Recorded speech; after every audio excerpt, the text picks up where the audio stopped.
and welcome to another video from the Southwest Modelers Collective. Today's model is the 1:700 scale US aircraft carrier Hancock from Hasegawa.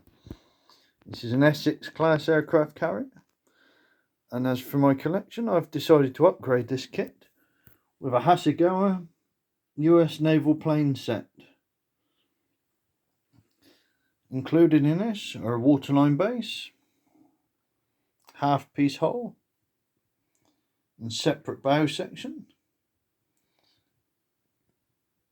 a flight deck and auxiliary guns, superstructure and bridge, as well as 20 aircraft provided with the kit and a further 40 provided in the upgrade kit.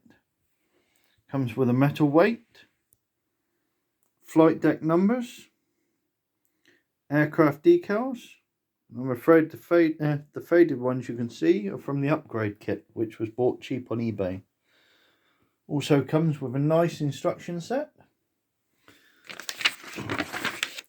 clearly defined pictures, easy to assemble, relatively easy.